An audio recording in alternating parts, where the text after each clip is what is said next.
What is up, everybody? Welcome to a special episode of Lemme Get That Podagraph. I know we just put out a new episode just recently, but we had to do one. I told you guys we'd be doing a lot of special edition stuff, well beyond just let her rip and things like that. But that we'd also be doing a lot of live specials, live interviews, things along those lines, and could not be more thrilled to have my first guest doing these. Let me get that Podagraph lives be none other than the man himself, KardKiller. What's up, buddy? Hey Drew, what's going on? Always a pleasure to be with you, my friend. Oh, absolutely, man. It was great to finally get a chance to meet you at the National. The National was a lot of fun. I gotta ask from your perspective. I say it's a lot of fun, but it was a lot of fun for me, even though I was running around like a chicken with his head cut off trying to create content. But how was it for you? Because you were being I saw you were being mobbed by quite a few people there, almost celebrity status there, man. Mm. At the National. So how was your experience there this year? It was incredible. I mean, it was a lot of work. I had really planned on surprising quite a few people with some art. So I had really been planning this out for months and months and working nights and weekends and making a lot of art so that when I came across the right person, that I would have a few surprises for them. So it really felt like this combination of work and play, because once you're there and kind of everything just almost seems to happen all at once, even though you're kind of there for the whole weekend.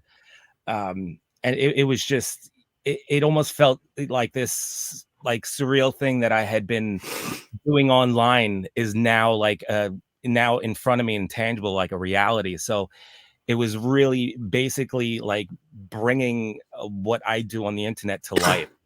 That's what it felt like to me. And meeting all these people and getting positive feedback from everybody, and them wanting just to chat, because that's kind of why I was there to go and chat and pick some people's brains and get a feel of what they thought of the whole experience, and to share mine as well. So it's like dreams becoming a reality is what that weekend was for me. And it seems that this is going to be happening every year. So I look Yeah. forward to next year as well. And that's really close because it's an AC, and I live in Brooklyn. So really, 2 hour drive is a lot better than the 12-hour drive it Yeah. took me to get to Chicago. Yeah, being up in Brooklyn's nice. I mean, I'm in North Carolina, so it's not that far for me, but it's a lot closer than Chicago and all those other places. I'll take it any day of the week. For But sure, for sure. yeah, it definitely was amazing. And Card Art got some major publicity there, obviously, with the Oscar Robertson. Is that correct? The Oscar Robertson that you did? What I had brought to the National that weekend was the Wilt Chamberlain and the Jerry West. Chamberlain, that's Yeah, okay. the 61 Fleer reimaginings that I had made with Mr. Matt Jerry, who's on Instagram at sports.collector. We collaborated. He sent those cards my way, and I adjusted them, the way I do.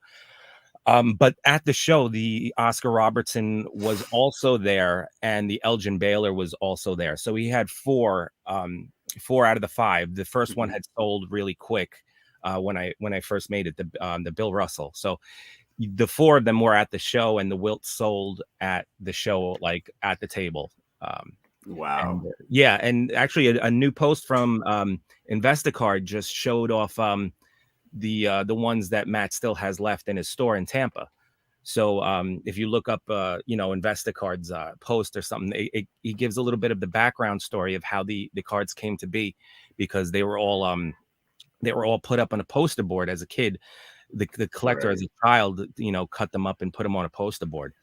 So Well, I mean, it really does some cool stuff here as I put this up on the side as we talk, because it truly is just some amazing stuff that you did with this Oscar Robertson and everything. It was it's one of my favorites that you've done. Zoom in for people that can see. I think it's so amazing.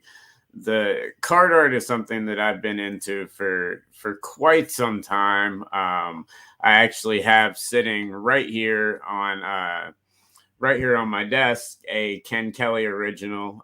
When my co-host passed away, we had one done for him, and then we had a bunch a bunch pressed serial number to his favorite football player and everything, and we gave him out and everything. So I've been into card art really since I got in with Ken Carl and everything, and then Tim Carroll, obviously.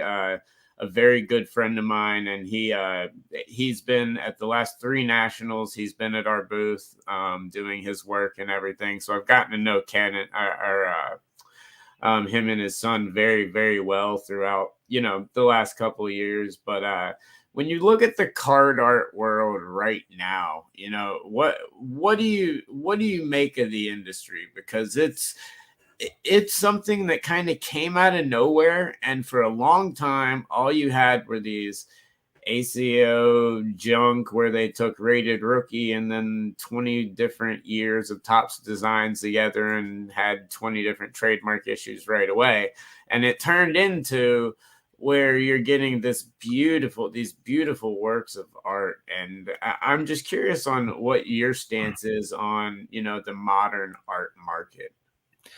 Well, right now, card art is past that phase where people didn't know what to make of it. I think now we're past that, and people kind of understand more or less what it's about. Like, a few, like 2.5 years ago is when I started my page, and initially it was more of a plan of getting people to understand what I was doing, and for them to accept it.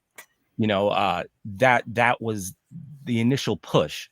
Sure. It was bare bones, but it was I had to present entertainment and content, at least to put the card art into context, and to show why I was doing what I was doing. So that initial step, I think, is behind us. Now we kind of now moved into the art and my style, and particularly what I do, and so many other artists, especially during the pandemic, who it's much more accessible to them and easy to work in such a small format if you're working from home.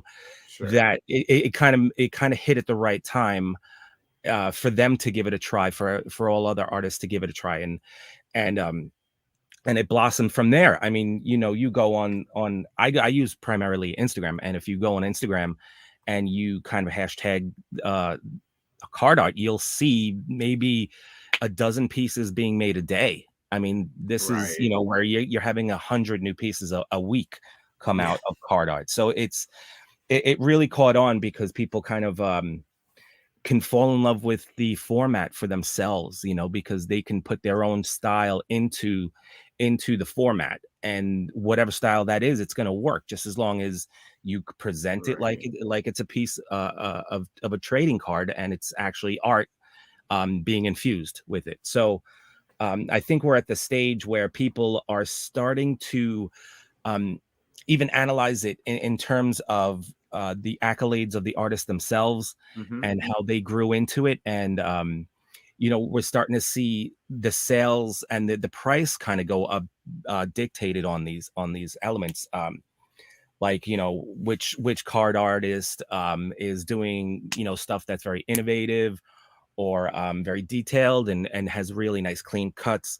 These are like the bare bones of what's kind of like going on, but everybody's kind of falling into their place. And now, like, the scene is where you can this card artist just by looking at one card. You know who that is. Like, I know right away when I see same here someone something from Donnie B, or if I see something from Blender of Zombie or something, I know right away. Yeah. So you're getting into these stages where the artists kind of know each other, and everything is kind of like on the rise. It's like taking off. I don't believe we've seen the precipice of it yet at all, because everything is still kind of being innovated at the moment. Nothing's really diluted yet, you know, so Right. we're not at that stage yet. So it's a fun stage I think we're at now. And the art world is the actual, you know, fine art world is starting to pay attention because Really? That's art one question I had was, it's one thing to get the hobby, but how has the actual art world taken to sports cards it's becoming the new canvas, really? it's slow. It's a slow sell because you know, fine art people, you know, think sports art is kind of gimmicky, you know, like you're kind of using sports as a crutch for the art, but I don't look at it that way because I just kind of put my art around the sports.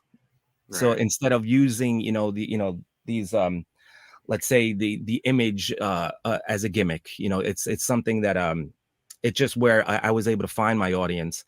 I think, you know, just as long as their concepts are fun and innovative, and if everybody's going to respond.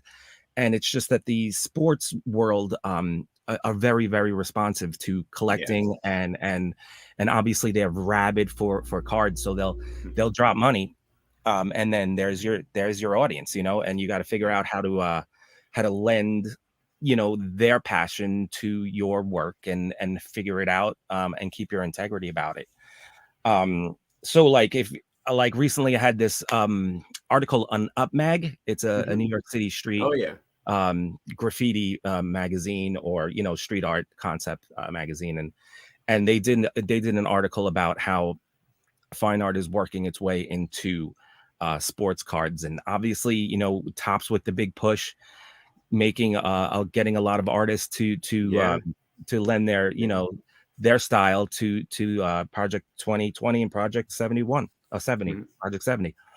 And that kind of shines a light on everything. And you know, we saw it at the National where, you know, the artists are sitting down and signing autographs just like the athletes would. Yeah. So you know, we saw that at the National in Chicago, and we'll probably see, you know, twice as much next year in Oh, yeah. Atlantic City.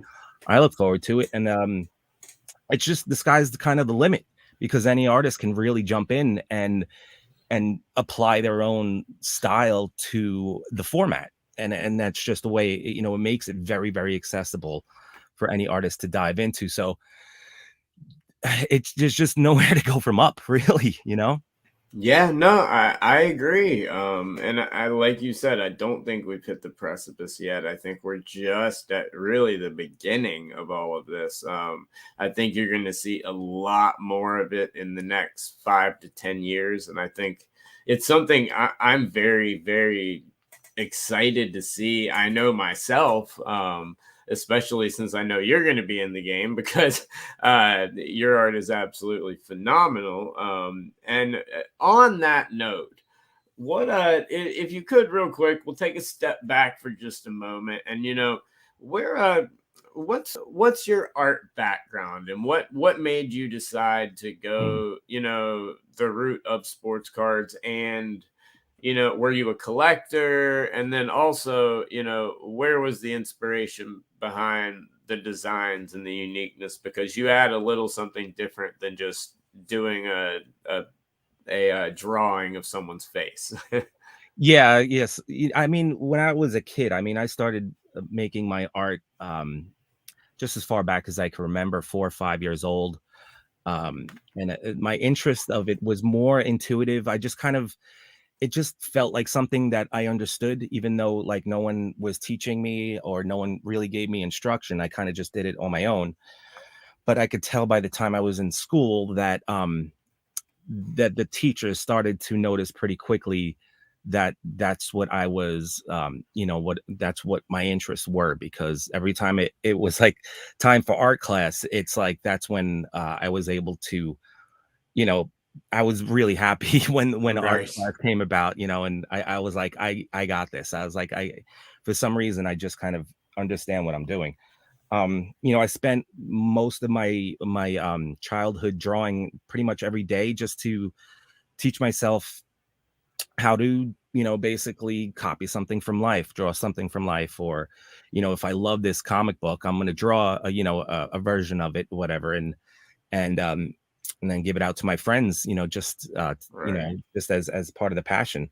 I went to art and design in the city as a freshman in high school. I left the school because I didn't like it, but the art program in my high school in Brooklyn was just fine. And I got involved with art and theater and with music in high school. And then I went to FIT in Manhattan, the Fashion Institute, for college. And I painted nude women for years and did a lot of started the digital stuff and did animation, 3D animation in college. That was quite a long ass time ago. And interestingly enough, the my senior year was the year of 9/11 and my college is in downtown Manhattan. So sure. It kind of threw a wrench in the whole process, but I mean, everybody kind of got through it. I was glad to go to college because of the things that I ended up teaching myself along the way. And that's when those original designs that you see now, let's say, like, for example, let's get some of them out, please. Like, the hats are so beautiful. So the hats, the hats, like when I was working like some abstract designs or stuff in class, this is where like this started to develop, like my just kind of like the random motion of all this and everything. It's not really have to do with sports, but it has to do with at least the connection between fluidity and I played sports in high school, so like well, I mean, I can see just from the hats. I can see just from the hats right there.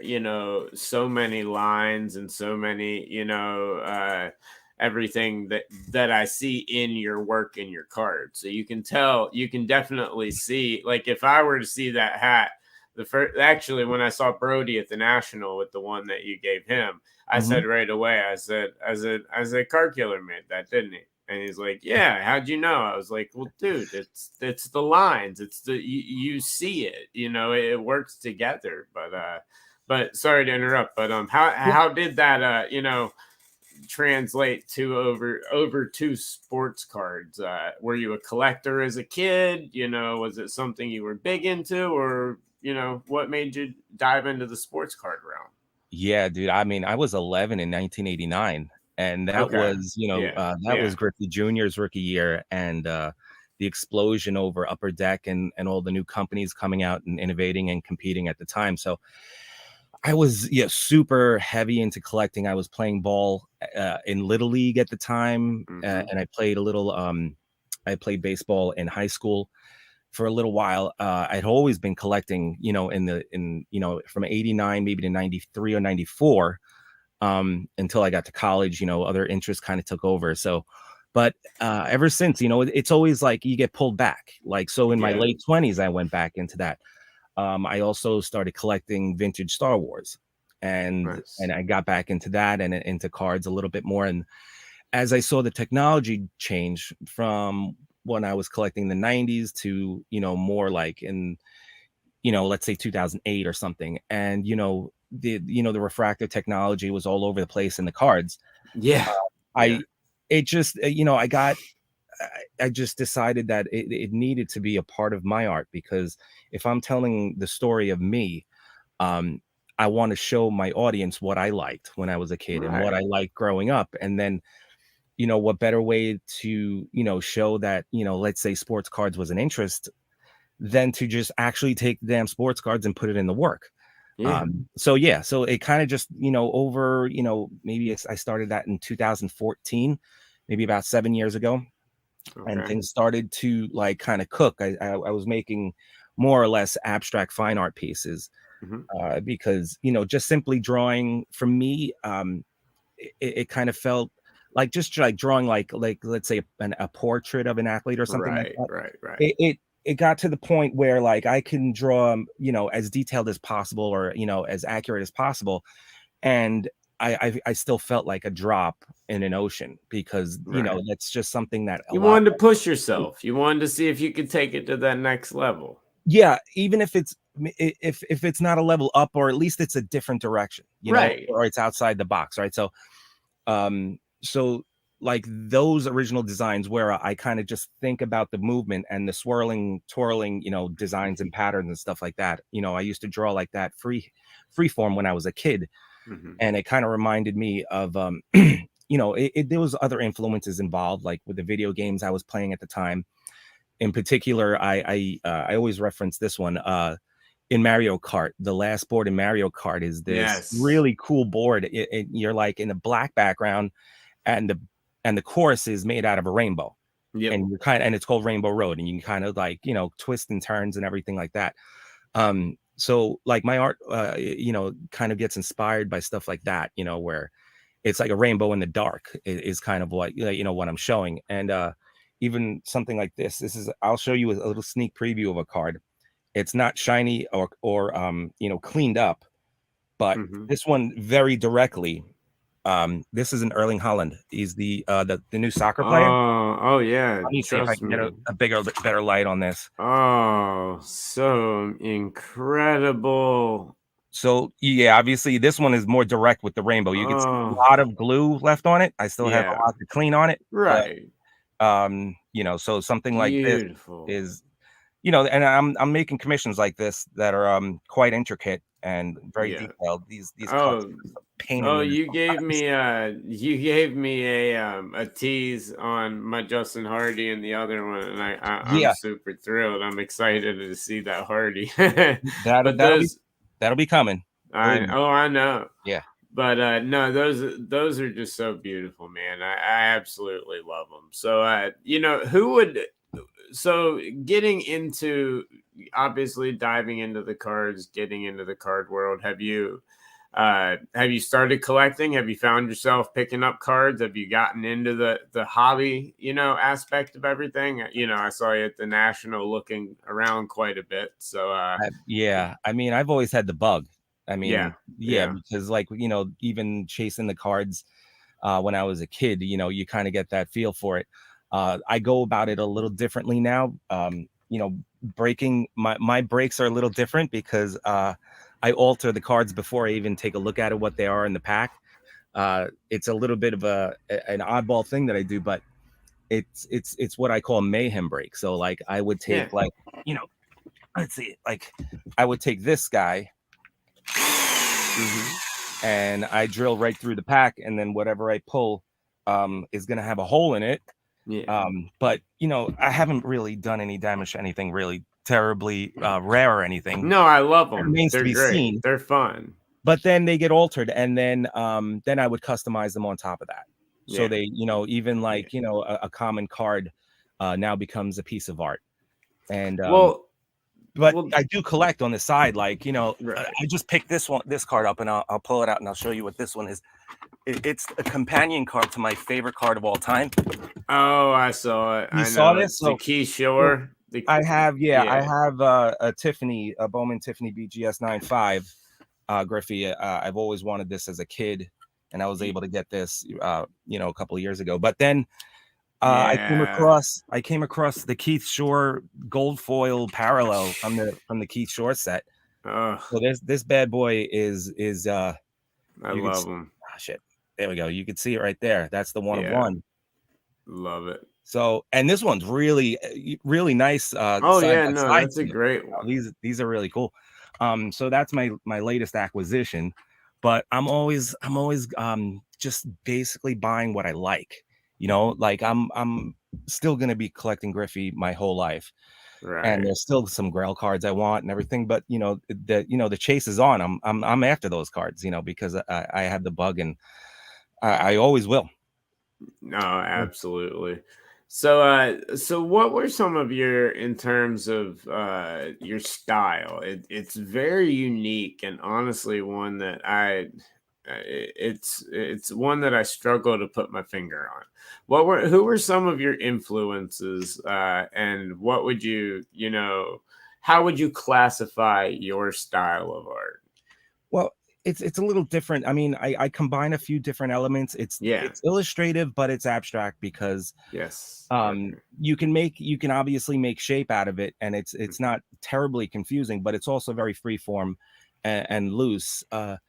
what the best part about it for me is that, like, let's say I start that hat, you know, and I have a certain amount of cards with a certain amount of size. I don't like have sheets of these things, Yeah. of you know, the refractor paper, so I have to cut them out of cards. So I'm very limited in what my supplies can be. So what I do is I lay down, you know, I start some kind of like motion or pattern, or with the cards, and based on what I have and the way I feel that can go, I'm constantly at that moment of creating an idea.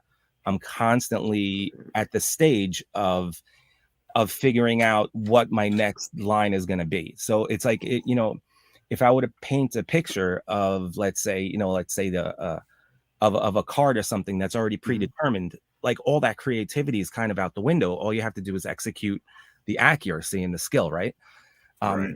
So when it came to the hats and when it comes to the apparel and the cards and everything, it's a little different because I always am at that stage of what's it going to be like next. So the creative process is happening throughout the whole execution, and that's what keeps me interested, because that keeps, you know, I don't have to just go with, you know, oh, I got the idea, now I got to go and work at it, you know, and do all the arduous tasks of getting it done.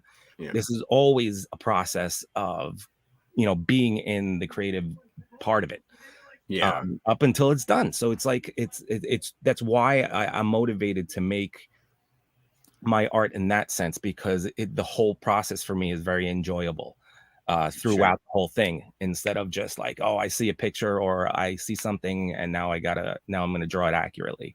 You know, I used to like that, and Right. you know, I've moved in a different direction, you know, probably over the last 20 years, and it took that long basically to mix in the sports aspect of it, and the nostalgic aspect Yeah. of some of my pieces and some of my concepts. But it makes sense to me. That's Right. what I Right. gotta do, is Yeah. I gotta show everybody kind of everything, and give them the context so that they Yeah. can understand why you see what you see, and Right. why I kind of take different directions than any artist that I know. Like, I was always influenced by Van Gogh Mhm. as a painter. You know, he kind of painted in these little dabs of color, and it kind of Yeah. looked a little mosaicy. So there's influence there. I'm heavily influenced by an artist by the name of Alyssa Monks, who lives in New York Mhm. City. She does these paintings that are otherworldly, and sometimes they look like two different pictures superimposed on one another. Um, Yeah. you know, and it's something just unexpected, you know, when you look at it and you look at the beauty of that, and you look at it and you go, I don't know how the hell she pulled that off.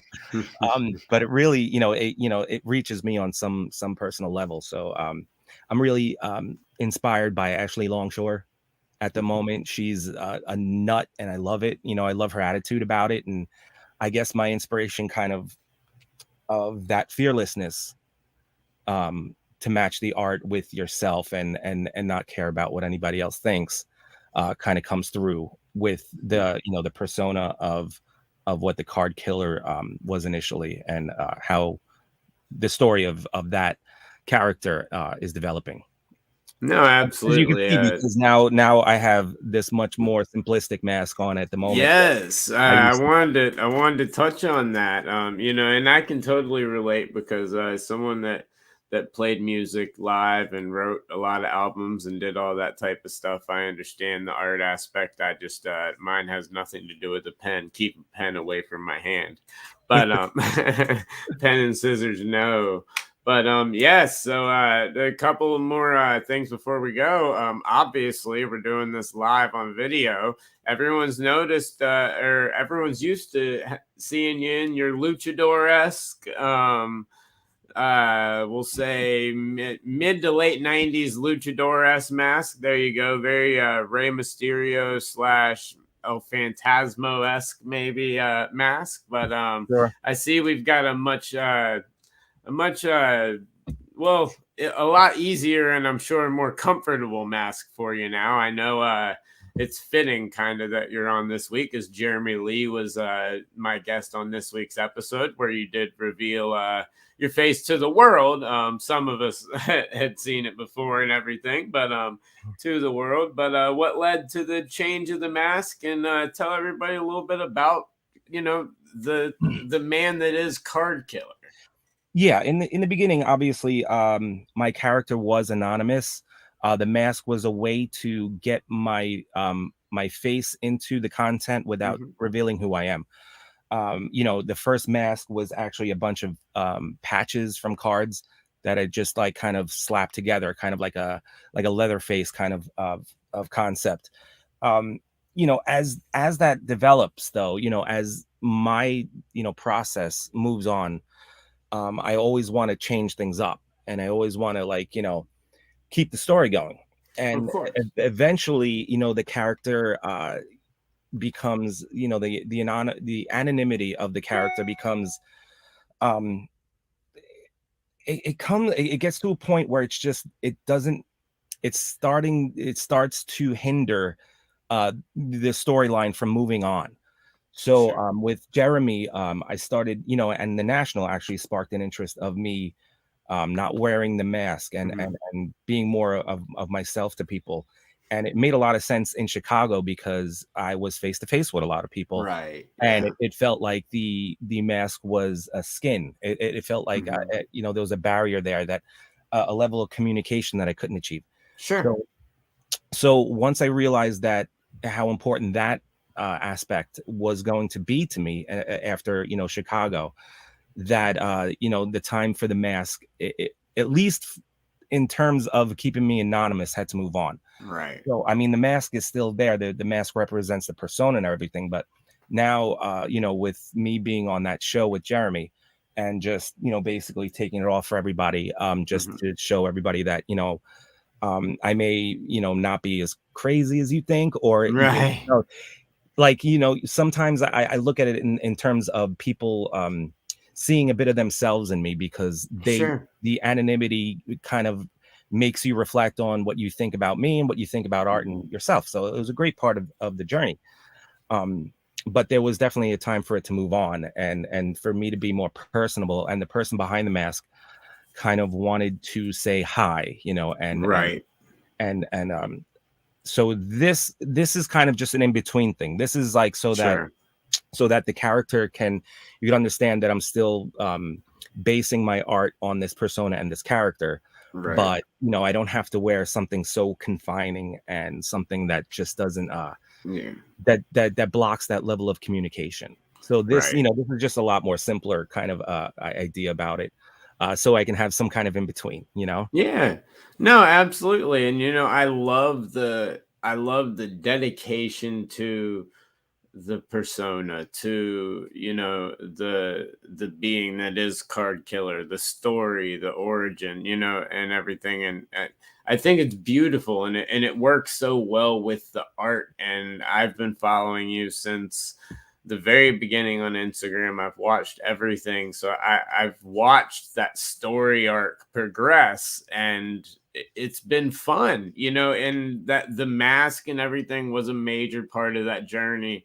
And I think the removal of it, and being, a little more just yourself as well, I think is a wonderful method of storytelling that would probably, I know, mask, everyone associates with wrestling, but I'm just going to use the comparison, any story arc that any booker would be very thrilled with. I mean, I think it naturally progresses in such a beautiful way with your art, which has gotten obviously so much bigger. But a couple of other things I wanted to touch on really fast, and that's one that one thing I noticed myself doing a lot of, and I wanted to see if you've had a decent amount of questions about this or anything, is I look at all this card art now. I see what you've done with vintage cards now. I find myself at card shows all the time looking for just really beaten up examples of classic cards, because I know I can get them for ultra cheap.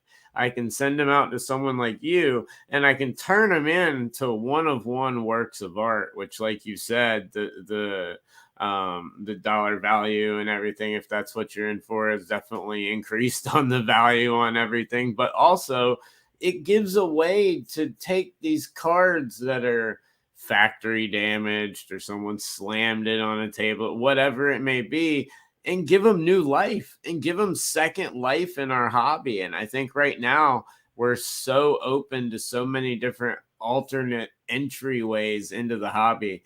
I think I think it's just in my opinion, just a brilliant and a very interesting avenue that I'm looking forward to seeing explored in the card art community the next few years. Yeah, I really find it one of the most interesting aspects of it. And the way I deal with it is that if I make a card, an iconic classic card, I won't make another. Right. So because I want to keep the integrity of that one, if I'm stamping one of one on it, I'm not going to make a second one and break that. That's not Right. happening. So there's cards I haven't touched. But the idea is when people commission me to do work, they're giving me a low grade version of a very, very big card. Yeah. And I'm making them a parallel, or one of one parallel, that you can use the artist's reputation, integrity behind it to add value to it. Yeah. Yeah, the money is obviously a necessary part of it. I don't necessarily consider it an evil or anything like that, Yeah. because you're making an investment. Yeah. Like when I charge for a commission, that you're going to get 110% from me, and then that card is going to be, in some ways, you can look at it as priceless, just Yeah. because you're the only one who has it, and it's very unique. Well, that's why I say looking at old vintage that's really beaten up. I mean, you can take some of these iconic Babe Ruths, mantles, Mhm. anything, and get them done if they haven't already been done, of course. Yeah, but at least by me, any Yeah. other card artist can take the stab at it. Yeah. I just got a commission, I believe last week, where I'm getting a Jeter, that foil, that SP foil Jeter from '93 Oh, sent. wow. So I'm gonna really deck out one of those, and then I'm gonna retire that. Nice. But I'm still waiting for someone to send over some old mantles, and Yeah. or like, I haven't done an '86 Fleer Okay. Jordan. I haven't Okay. done many of these cards, and every year a new iconic card kind of gets dropped. So Yeah. there really is no Yeah. shortage. No. Yeah. So it's going to be fun. I think that process is getting is ringing in people's ears, and some people are starting to see the value of an artist taking a hand to an iconic card, and kind of reimagining it like that. Getting bigger and bigger, Yeah. every day. So I'm enjoying seeing people really appreciate it. It means a lot, because this has been my life's work. Yeah. And No. it's fun to see that people understand me, Mhm. maybe even just Yeah. for once. Right. Hey, that's all we can ask. All right. So to wrap it up on a couple things really fast. Tyson Beck, obviously another very talented artist and friend of mine. He's been doing some pretty big things, and he's started to work with some actual athletes on some collaboration sets. And he just announced Giannis recently. Have Mhm. you thought about reaching out now? Maybe not NBA, whether it be NIL. I mean, shoot, you can go all the way down to preschool, I think, nowadays with the new rules. No, but high school, college. Have you ever thought or given any consideration to doing any of those like specialty sets or anything along those lines, or pretty much just sticking with the flow? Well, I kind of go with intuition a little bit, like what my gut kind of tells me Sure. is the right way to go. There are people that get in touch with me with project ideas. Hmm. Obviously, that 61 Fleer was a go. That was definitely part of the process of everything. Given any thought to it, I mean, I give thought to it all the time. It's, I'm stacked right now. My commission wait list is 6 months to even maybe even 8 at the moment. So I gotta I got to figure out how to balance all of it. You know, it's this is not a full-time thing for me yet. So this is also Sure. something that, uh, I'm working as much as I can on it, but something with more of a commitment to it is certainly something that I'm not averse to. It's just a matter of, you know, getting the right time and being in the right place at the right time sometimes. I do have something in the works where some apparel may be heading to the NBA. So, Nice. and I'll be working on that within the next the next few months to get things going there, because there are people in between that are saying, hey, why isn't your art in in the hands of Yeah. either the companies who make the cards, or the athletic companies, or like Shoot, the the NBA, players NFL, themselves. on their or the players themselves. And I'm just like, well, it's just a matter of getting it to them, right? And Right. then people then are like, all right, let's see if we can facilitate that. That Jets hat was supposed to be for Gary V, and kind of the trying to get it to him has been difficult. Of So course. I have that waiting in the wings, just waiting for the right time and the right place. But stuff like that, it happens all the time. And um I'm always willing to hear people out with their ideas, because I love that whole aspect of an entrepreneur trying to collaborate and wanting to do stuff with you, because if they're willing to back you, that means they believe you.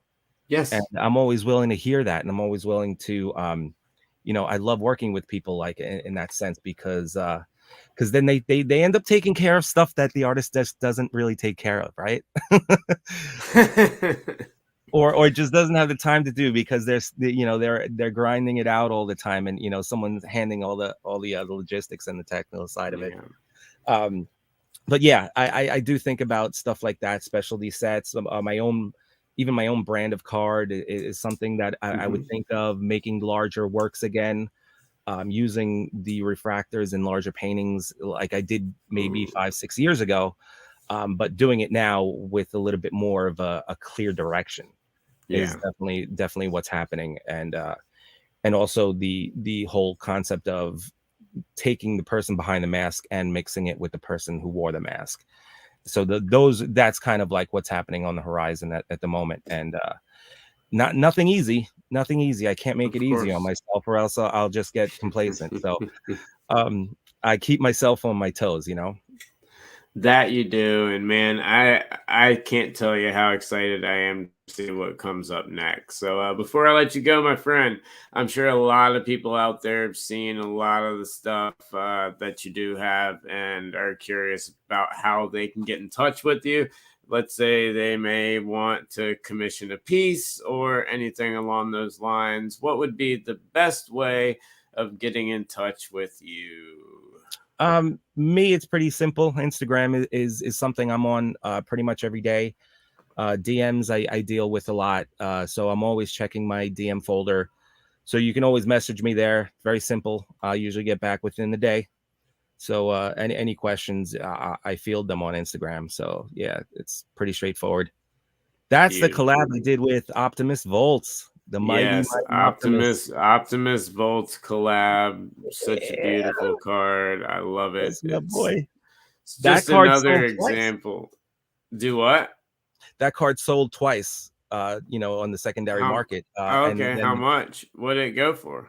I think were you looking at around a grand for that Wow, for the last sale, beautiful. and then they got it signed afterwards. So Yeah, there's another chapter to it even now. So, and they exactly. had said that Acuna was flipping. He loved the card, and he was showing everybody around him when he signed Oh, it. I'm sure. So it was I have no doubt in my mind. I had to show that before we ended the show, but man, it is always such a pleasure talking with you. Thank you so much for joining me on a very special episode of Let Me Get That Podagraph, and thanks you guys for watching live.